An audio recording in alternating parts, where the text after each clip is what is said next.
Okay, hi everyone. Depending on where you are in the world, good morning, good afternoon, good evening.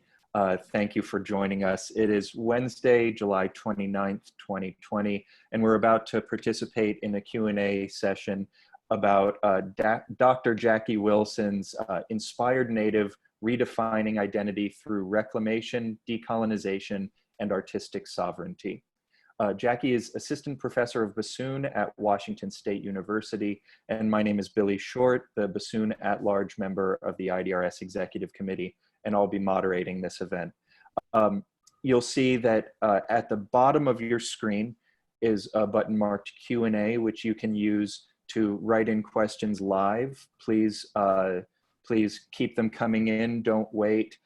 Do so at any time throughout the discussion, and I will be happy to pass those along to Jackie. And so with that, we'll pass things along to you, Jackie. Thank you so much for being here and doing this event with us. Thanks for having me. Thanks for everyone attending. I appreciate it. It's absolutely a pleasure. So if I could start things out with a question of my own, you talked in your video about how when you were at University of Wisconsin-Eau Claire, that was sort of the first time that you thought about using the bassoon to assert your Yakima identity and heritage. And I'm just interested to hear more about that. I mean, prior to that, did you sort of think of these as totally separate parts of who you were? Yeah, definitely. I think there were multiple parts that kind of contributed to that. The first is that, you know, a lot of times when we're young, we don't necessarily think about our identity culturally, politically, sometimes sexually. You know, a lot of us, as we go further into our 20s, that's when a lot of that is cemented. And so I think in certain ways there was an organic coming of age that happened when I entered the professional realm. As we all know, the education part of our lives as musicians is super intense. And just realistically speaking, there wasn't much room for anything besides bassoon Jackie. You know, it's a competitive field. And just because I'm native, it didn't change that I needed to be practicing 3, 4, 5 hours a day. And I needed to be auditioning and whatnot. And, you know, as someone who is a person of color, a lot of times it can almost be, I mean, I'll speak for myself, but I was almost scared to assert that as a student because I was fearful that maybe someone would wonder how I got a particular opportunity or would notice that my face was often on the cover of the brochure or the website. And I almost even subconsciously wanted to make a clear delineation that what I had musically was earned. And so I think it did take empowered examples of how to combine identity and musicianship to inspire me to do the same. Fantastic. And so once you did really begin to sort of combine these different elements of, you know, your passions, your ancestry, all these things, you know, in what ways has that enriched your musicianship or your teaching or just you personally? Since enveloping my identity into what I do, and to be clear, I still play Mozart, you know, I still play orchestra music. It's not all I do. But I think the example and the representation that I've been able to provide, I've gotten a lot of positive feedback, and that's been very fulfilling. I know that people like LaColian Washington and Monica Ellis have been super inspiring to me. And so to be able to be a small part of being able to give back in that way has been really wonderful. Like I spoke about in the video, being part of a tradition that I admire has been extremely fulfilling, and lifting up voices that I genuinely believe need to be heard and are deserving of being noticed, not because of who they are racially, but because of their, you know, artistic value. That has been extremely wonderful, and to create a place where we are all allowed to be who we are in that totality, you know, to bring identity into music, I think is one way to bring it into the current day and make it more relevant, you know, which is something as classical musicians we're always trying to grapple with and consider. That's fantastic. And you mentioned, you know, you still play Mozart, you still play the sort of so-called, you know, traditional canon, whatever that even means at this point. And you know, in hearing you say that and in watching your video, it's really fascinating to me that given this history of forced assimilation, in which, you know, your ancestors were essentially stripped as much as possible of their heritage, of their culture. It's fascinating to me that your response to that is not to sort of reject the whole culture of predominantly white classical music, but instead to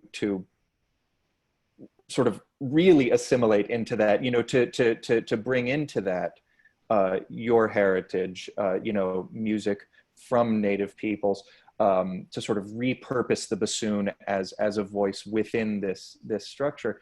And I wondered if you could speak more to this idea of incorporating or combining these different things rather than just rejecting one out of hand, even one that has such a fraught history. Yeah, definitely. There's a great, if this content, this historical content is interesting to people, you might want to check out, there's a documentary called Sousa on the Res that specifically examines the use of music, and especially marching band music in the boarding schools and the subsequent response. And in that, they use a term called nativizing, where this idea of taking anything, be it Western or not, and historically Native people have gone, okay, I'll do that, but I'm gonna do it Native.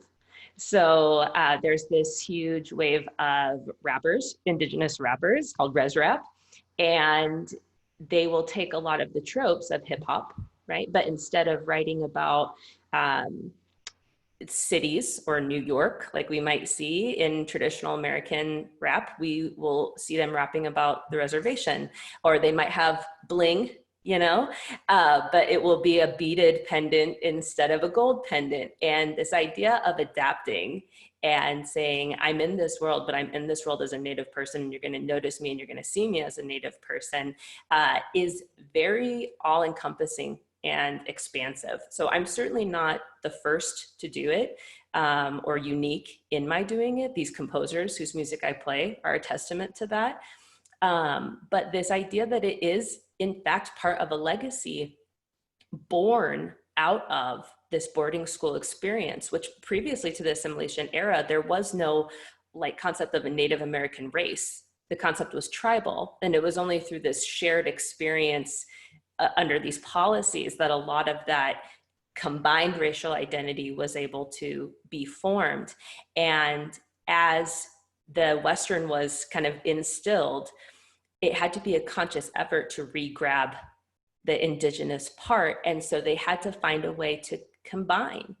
And this idea of, I still like playing my clarinet, all the things that make the bassoon feel fun to us. Sometimes you get first chair, sometimes you get the solo, and then people clap.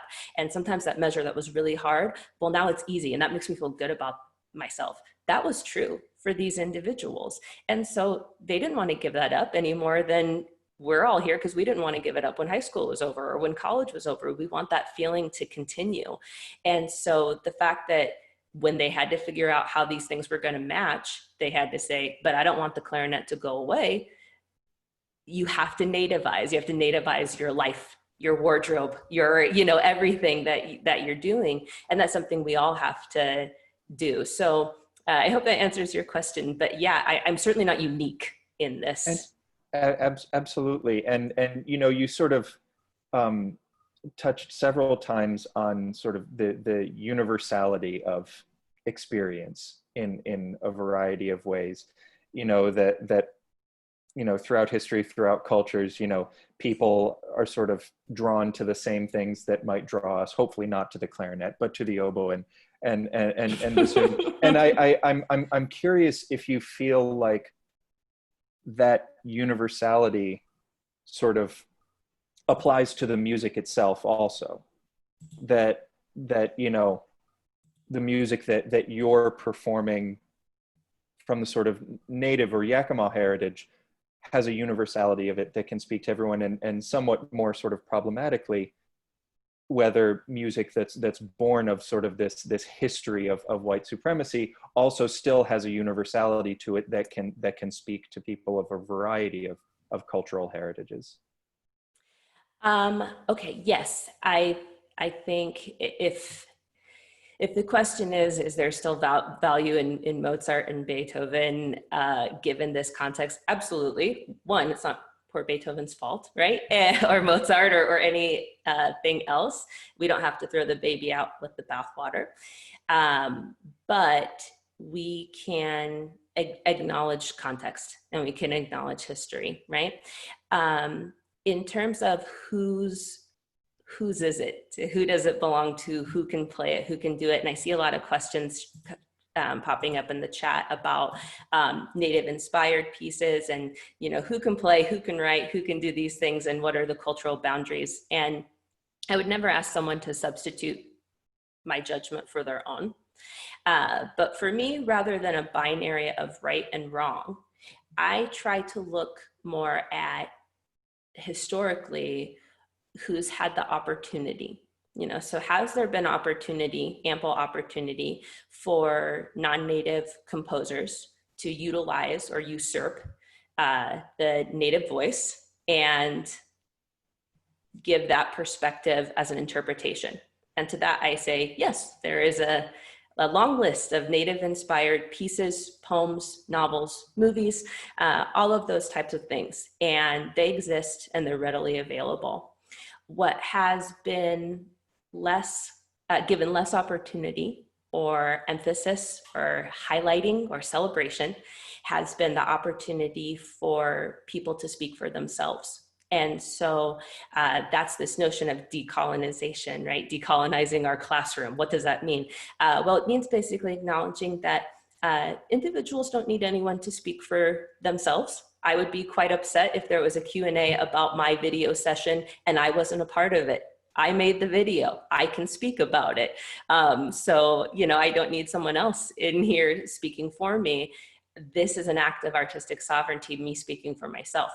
And so by lifting up the insider perspective, it's not to say the outsider perspective is wrong or the insider perspective is right, but it's acknowledging that historically, we have not created as many opportunities to hear from this insider perspective, and that there's a lot to be gained within that.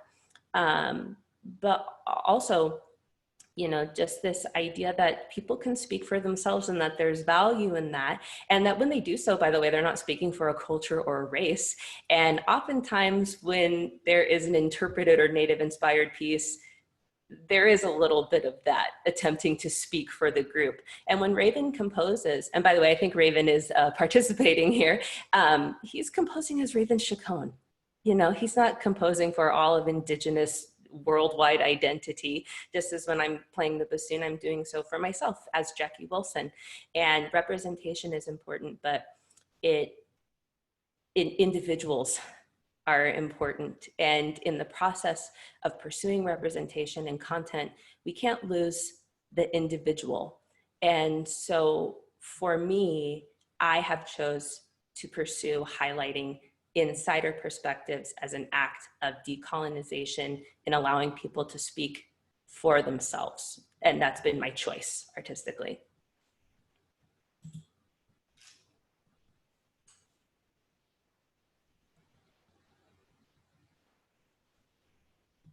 Okay, we're back. I want for a moment that was beautiful. Thank you, Jackie. So if we turn to a few of the questions that have come in, and everyone, thank you for chiming in, and we'll get to as many of them as we can.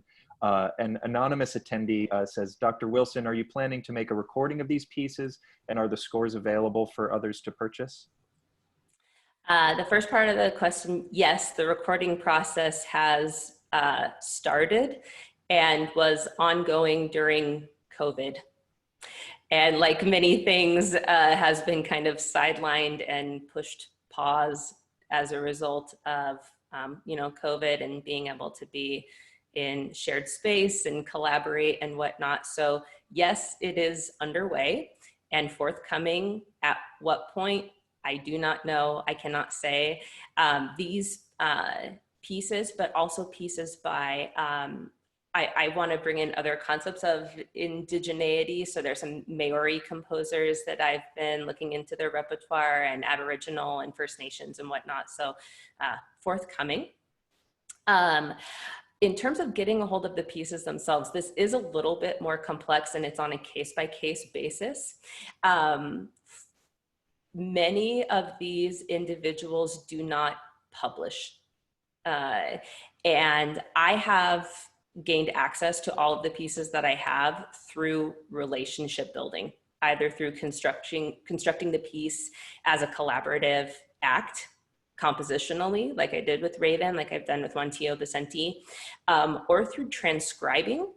And literally, I found a piece by Carlos Nakai, and I went, I think that could work for the bassoon. And I reached out to him because it's a small group, as you might anticipate. If it's like Native people doing classical music, that seems kind of weird. It is a small group. We're pretty homogenous and people know each other. And so I reached out to Carlos and I said, you know, could I have this score? And he goes, yeah, it's somewhere. I'm not quite sure. It's in a filing cabinet somewhere. And like 8 months later, a manila envelope shows up in my mailbox and it was this score. So a lot of their, you know, the business side of it is done through commissioning. And I realize that's not a reality that everyone can pursue, you know, in every instance, but that is one way to support these composers, is to collaborate with them, you know, in the commissioning projects, and in reaching out and, you know, asking how one gains access. In one situation where the composer was deceased, the composer's son has access to all of his scores, and he wanted to talk with me on the phone a little bit. And again, it's super relational, and it strikes me that that's probably cultural, that they want to, you know, have some sort of idea of who's playing this and why they're interested. But they are not what, you can't go on Trevco and find any of these pieces. It's been an intentional act to secure access to these. And most, I shouldn't say most, but many of them through the process of transcription. So they're things I've made, you know. But the piece for Jacqueline Wilson is widely available. It's because it's a graphic score, you know, you literally just need the image. So that is available to play. And if you follow Raven Chacon on social media, you can see all of his scores there. And it's mixed instrumentation. So you could play, you know, for Suzanne Kite, for Laura Ortman. So that would be one place to start. Fantastic. And a question from someone with whom I believe you are somewhat acquainted. So you know, we've gotten a couple of questions from Galit, from John Steinmetz, essentially focusing on sort of how can those of us who do not have you know, Native heritage sort of respectfully incorporate these works into our own performance. You know, sort of what's the difference between doing that in a respectful way and tokenizing or appropriating or that kind of thing? And, you know, what are maybe some composers who are appropriate for non-native musicians to perform? All of them. If they're a composer, they're composing music and they want it to be played, you know. I don't know of anyone who says, I only want Native people playing my pieces. I don't know of any Native author who says, I only want Native people reading my books. It's more about this idea of, I believe I have an artistic perspective with value and I want to share it. And so I think everyone should pursue that, you know, and there's no wrong way to do that, with one possible exception, which hopefully is self-evident. But I have heard of people, not necessarily with Native composers, but there is the piece Hopi, the unaccompanied piece Hopi. Yeah. And I have heard several times of people adding a costume element to that. or feeling the need for their wardrobe expression to reflect the musical perspectives that are being portrayed in their sheet music. And I personally find that unnecessary and probably non-advisable. But what I do find advisable is to, you know, support all sorts of artistic perspectives. And it is absolutely okay for people to consume the art that Native people are making. In fact, I hope you do. That's part of the point of my efforts. Fantastic. So would you say that there's a point at which, you know, someone who wants to incorporate this work into their performance is just sort of tokenizing? I mean, this is something that I've been wrestling with, you know, for myself as I, you know, explore and determine that it's important for me to not just play music by dead white guys anymore, right? And how do you distinguish between tokenizing and really, you know, bringing music onto a recital program in sort of the right way? I would encourage us as musicians to look at building relationships with composers, styles, and repertoire the same way that we do with the quote unquote Western canon. I love romantic music. It's my favorite to listen to. It's my favorite to play. I wish romantic composers wrote more for the bassoon. How do I know that? Because I have a long-standing relationship with classical music that is informed and knowledgeable and based on experience and relationship. So I'm in it, I know it, and I'm committed to it. And that's why I said I play Beethoven and I will always play Beethoven because I love him and I love his music. So to tokenize would be essentially to remove those things, to go, okay, I played my piece by my Black composer and now I'm done. And I don't care about the context in which this piece was written. I don't care about Julius Eastman's perspective as not just a Black man, but a gay Black man. We do the work when we play Western classical composers. We're expected to have an understanding of style, of historical context, of who commissioned it, of why. There's just certain standards we hold ourselves to as people who interpret and play this music. And if we commit to having the same relationship with these quote unquote diverse, if we even just stop talking about them in an othered way, if it's, you know, the same way when I'm building a faculty recital, if I had, unless it's a themed recital, if I have, you know, all pieces from one era or in one style, I go, well, that's kind of too homogenous. I wonder if my audience will really be interested in this. Maybe I need to do better by them. We can think about that in terms of representation and perspective as well. And so if we're interested in widening our scope beyond dead white European men, then we need to get to know people beyond dead white European men, and we need to get to know them and fall in love with them in the same way. You shouldn't play a Black composer or a Native composer or a woman composer just because they are that. You know, once you have agency, you know, when you're a student, your teacher tells you what to do. But when we have our choice and our agency, probably we choose things because we love them and then we play them with conviction. You know, when you hear Monica Ellis talk about Jeff Scott's piece, Elegy for Innocence, she speaks about it as someone who knows the piece and loves the piece and has a relationship with that piece. And if we can start to build those same things, just view it as widening the scope, just view it as not a niche or not a box to check.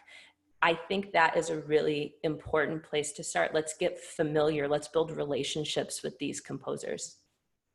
So if I can just sort of follow up on this one more time, because I love everything that you're saying. It sounds like there are sort of two parts to this, two parts to really meaningfully incorporating this music into all of our lives. One is sort of internal, inward, in terms of just educating ourselves, not just plugging it in, but really getting to know and love the music. And the other element sounds like it is sort of outwardly contextualizing this music.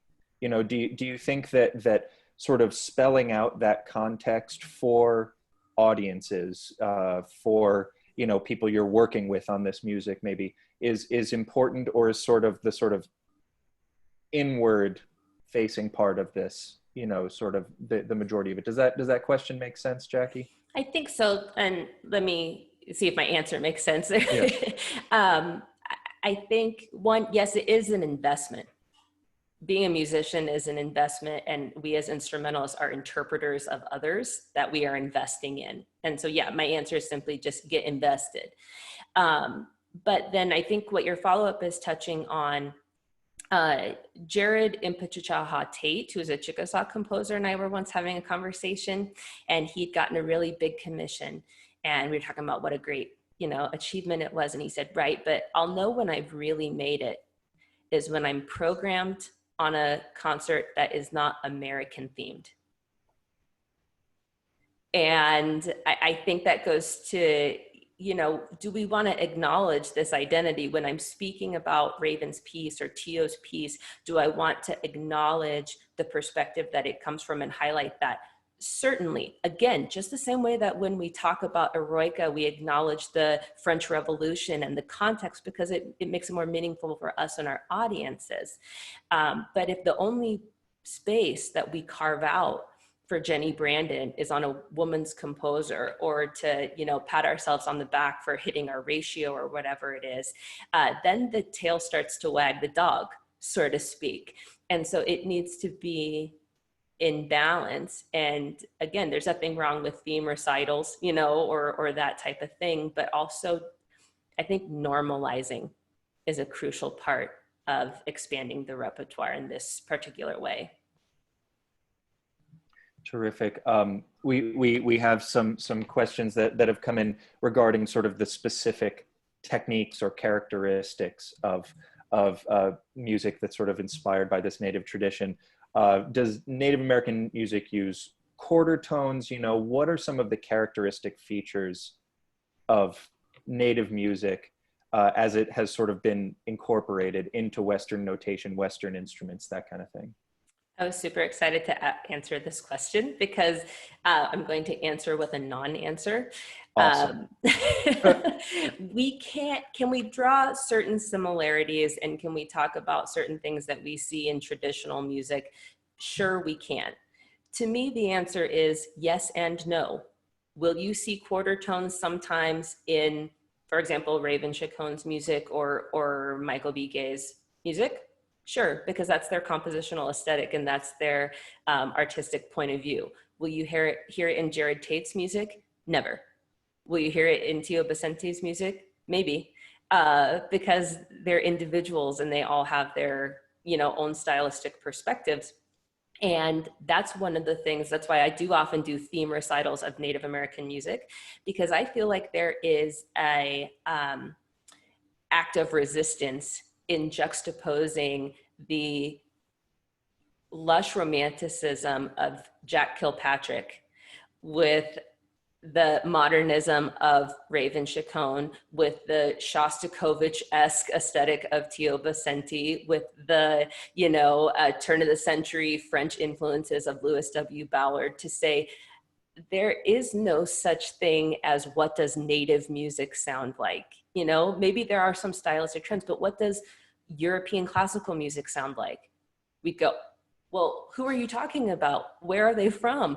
When are they writing this music? You can't ask me what European classical music sounds like. I mean, I guess I could say orchestra. Well, not all of it has an orchestra. It's a lot more nuanced than that.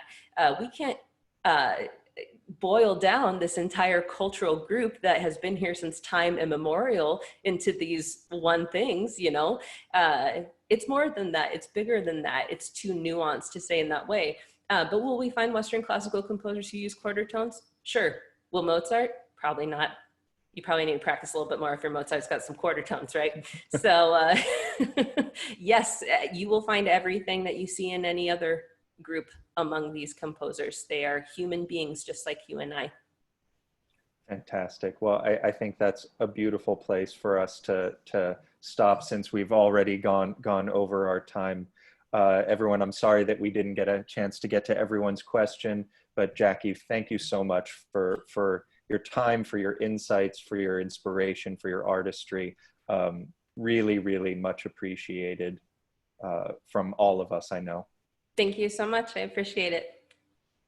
Awesome. Everyone, we will look forward to seeing you at more events over the course of the week. And with that, I think we'll take our leave now. Thank you, Jackie. Thank you, everyone, for being here. Thanks so much.